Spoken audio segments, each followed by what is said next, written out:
All right, Neil, you looked super strong at the end there. You must be really pleased with your finish in that race. Yeah, really chuffed with it.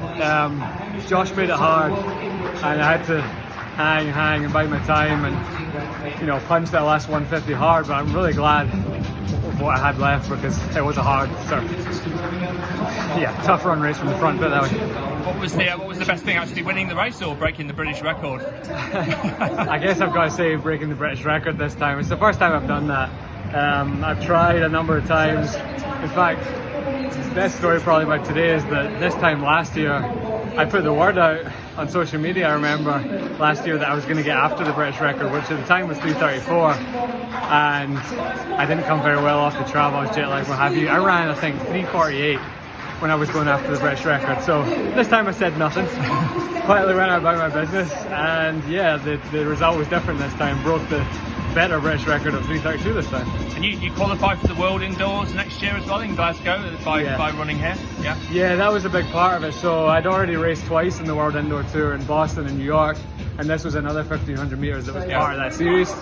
So it was important to come here and win, or at least I think I had to be top 3 mathematically to do that. But yeah, it was big to qualify for the World Indoors, because it's in Glasgow next year. That'll be exactly, I mean, next year is the year of all years, because we've got Glasgow for World Indoors, we've got the Olympics, so yeah, it's got to happen next year, put it that way. Runners can always tell what kind of shape they're in from the training sessions they've done and stuff. Are you in the best shape you've ever been in at the moment, would you say?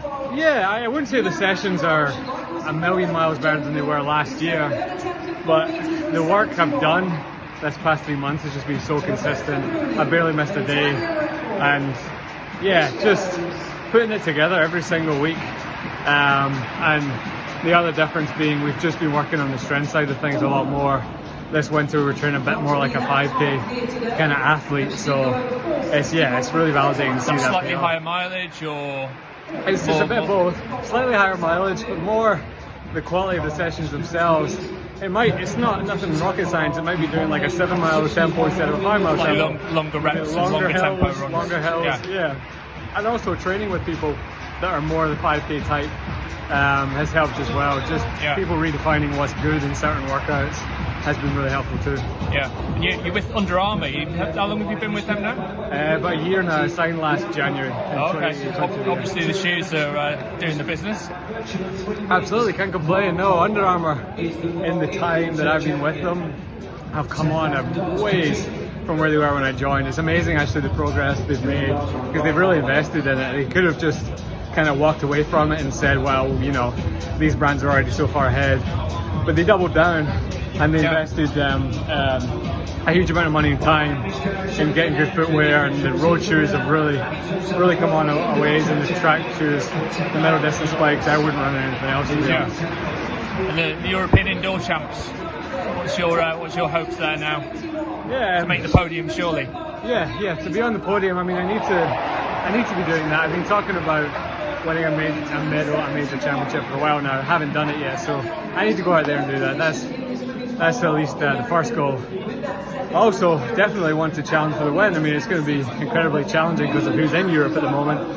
Jakob will undoubtedly be there because he doesn't miss these championships, and it'll be a case of trying to go toe to toe with him. That's immensely challenging, but a compatriot of mine, Jake, was able to do it last year, so why not me?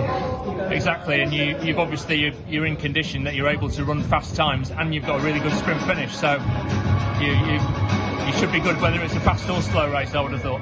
Yeah, that's been the missing piece in the past, I suppose. I kind of get fed up of listening to commentators quite rightly saying, well, Neil will be a danger if it's a slow race.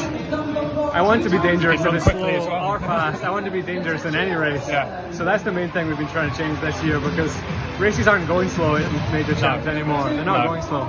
So yeah, we've been working on changing that every day since the World Champs last year.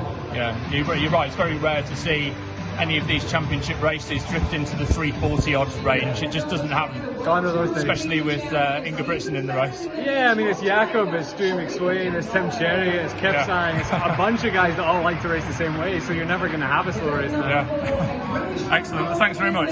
Cheers.